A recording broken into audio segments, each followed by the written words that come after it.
ইউনিভার্সিটির আন্ডারে যারা এবছর নতুন সিলেবাস অনুযায়ী সংস্কৃত পরীক্ষা দেবে থার্ড সেমিস্টার, তাদের জন্য কিছু সাজেশন আমি আজকে এনেছি। প্রথমে আমি বলবো কোন ইউনিট থেকে কোন প্রশ্ন বেশি ইম্পর্টেন্ট, কোন প্রশ্ন বাংলায় লিখতে হবে বা কোন প্রশ্ন দেবনাগরীতে লিখতে হবে, কটা লিখতে হবে, টোটালটা আমি আজকে এই সাজেশনে আলোচনা করব। বলবো তোমরা একটু মন দিয়ে এই সাজেশনটা নোট করে নাও। প্রথমেই আমি বলবো ইউনিট ওয়ানে কি থাকছে। ইউনিট ওয়ানে থাকছে কাব্যালঙ্কার সূত্রবৃত্তি প্রথমাধিকরণম। এখানে থাকবে তোমাদের টোটাল 30 মার্কস, 30 নম্বর থাকবে এখানে। এই 30 নম্বরে দেখে নাও কি কি আছে। প্রথমেই লিখতে হবে 5টি ছোট প্রশ্ন দেবনাগরী হরফে লিখতে হবে। তারপর লিখতে হবে একটি বড় প্রশ্ন বাংলাতে লিখতে হবে 10 নম্বরের, এবং 2টি ব্যাখ্যা বা টিকা লিখতে হবে 5 নম্বরের। সেখানে অবশ্যই তোমরা অপশন পেয়ে যাবে। এবার আসি ইউনিট 2তে। ইউনিট 2তে তোমাদের 2টি পাঠ আছে। এখানে 2টি পাঠের মধ্যে প্রথমে আছে সাহিত্য দর্পণ 6ষ্ঠ অধ্যায় এবং দ্বিতীয় আছে সাহিত্য দর্পণ 10ম অধ্যায় অলঙ্কার শাস্ত্র। এখানে একটু কথা তোমাদের বলে রাখি, সাহিত্য দর্পণের 6ষ্ঠ অধ্যায় থেকে তোমাদের কোনো প্রশ্ন এক্সটার্নালের ক্ষেত্রে পড়তে হবে না। এক্সটার্নালের জন্য শুধুমাত্র সাহিত্য দর্পণের 10ম অধ্যায়ের অলঙ্কার শাস্ত্র যেটা আছে এই পাঠটা তোমরা অবশ্যই পড়ে যাবে। সেখানে দেখো তোমাদের কি কি লিখতে হবে। 2টি টিকা বা ব্যাখ্যা লিখতে হবে 5 নম্বরের, এবং তার মধ্যে অবশ্যই একটি দেবনাগরীতে লিখতে হবে এবং একটি বাংলায় লিখতে হবে। এবং সেকেন্ড থাকছে 5টি ছোট প্রশ্ন যেটা বাংলাতে লিখতে হবে 2 নম্বরের। 5টি ছোট প্রশ্ন বাংলাতে লিখতে হবে 2 নম্বরের। এই থাকছে ইউনিট 2 থেকে তোমাদের 20 নাম্বার। টোটাল 20 নাম্বারের প্রশ্ন তোমাদের ইউনিট 2 থেকে আসবে। এবার আসি ইউনিট 1-এ কি কি সাজেশন আমি তোমাদের জন্য রেখেছি।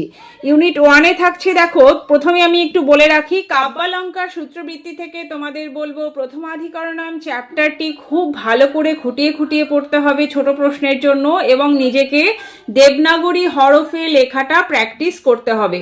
অবশ্যই দেবনাগরী হরফে বা সংস্কৃতে কিভাবে লিখতে হয় সেটা নিজে থেকে প্র্যাকটিস করতে হবে। দেখো সংস্কৃত পরীক্ষা দেবে অথচ সংস্কৃত লেটার জানবে না, পড়বে না, বা সংস্কৃত লিখতে পারবে না, এটা তো হতে পারে না। সংস্কৃতে লেখার জন্য তোমাকে সংস্কৃত প্র্যাকটিস করতে হবে। এই ছোট প্রশ্নের জন্য আমি তোমাদের বলবো প্রথমাধিকরণম চ্যাপ্টারটি ভালো করে খুঁটিয়ে খুঁটিয়ে পড়ে যাবে এবং প্র্যাকটিস করবে অবশ্যই। বড় প্রশ্নের জন্য 4টি প্রশ্ন তোমাদের পড়তে হবে। এখানে সাজেশন হিসাবে 4টি মাত্র প্রশ্ন আমি রেখেছি, এখন একটু দেখে নাও। বামনের মতে কবিদের শ্রেণীবিভাগ সম্পর্কে আলোচনা করো। বামনের মতানুসারে কাব্যাঙ্গ সমূহের বিবরণ দাও। বামনের মতানুসারে কাব্যের ফল বা প্রয়োজন সম্পর্কে আলোচনা করো। রীতিরাত্মা কাব্যস্য এই উক্তিটির আলোকের রীতি সম্পর্কে আলোচনা করো। মাত্র 4টে প্রশ্ন এখান থেকে থাকছে। আরো একটা কোশ্চেন আমি তোমাদের বলবো অতিরিক্তভাবে দেখে যেতে, সেটি হলো অলঙ্কার কি, কাব্য নির্মাণে অলঙ্কারের ভূমিকা আলোচনা করো। এই 5টা প্রশ্ন তোমরা এখান থেকে অবশ্যই পড়ে যাবে। তারপরে থাকছে তোমাদের ব্যাখ্যা। যে ব্যাখ্যাটা তোমাদের লিখতে হবে সেখানে কি কি সাজেশন হিসাবে রেখেছি দেখো। ব্যাখ্যাতে আছে, প্রথমে আছে কাব্যং গ্রাহ্যম অলঙ্কারাৎ সৌন্দর্যম অলঙ্কার রীতিরাত্মা কাব্যস্য বা বিশিষ্টা পদরচনা রীতি শাস্ত্রে ত্রস্তে ন কতকং পঙ্কোষ প্রসাদানায় সতৃণাভ্য ব্যবহারিণস্য করয়। এই 6টা মাত্র ব্যাখ্যা তোমরা এখান থেকে পড়ে যাবে। এবার আসি ইউনিট 2-তে। ইউনিট 2-তে তোমাদের 5টি ছোট প্রশ্নের জন্য 10ম অধ্যায় যে পাঠটি আছে সেই পাঠটি ভালো করে পড়ে যাবে, এবং একটি বিষয় মাথায় রাখতে হবে যে প্রতিটি অলঙ্কারের লক্ষণ এবং প্রতিটি শব্দের বিশ্লেষণে কি কি বলা হয়েছে সেটা একটু ভালো করে পড়ে যাবে, এবং প্রতিটি অলঙ্কারের উদাহরণ এবং বাংলা অর্থ অবশ্যই ভালো করে তোমরা এখান থেকে দেখে যাবে। এবার আসি টিকা বা ব্যাখ্যা কি কি পড়বে এখান থেকে।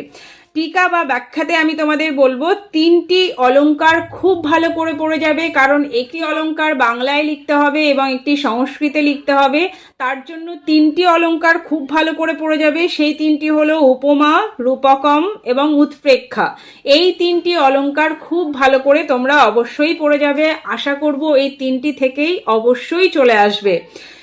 আরেকটি কথা তোমাদের বলবো, অলঙ্কার ছাড়া বাংলাতে যে অলঙ্কারগুলো তোমরা পড়ে যাবে সেগুলো একটু বলে নিই। সমাসোক্তি, নিদর্শনা, দৃষ্টান্ত এবং অর্থান্তর ন্যাস, এই 4টি অলঙ্কার বাংলায় অবশ্যই পড়ে যাবে।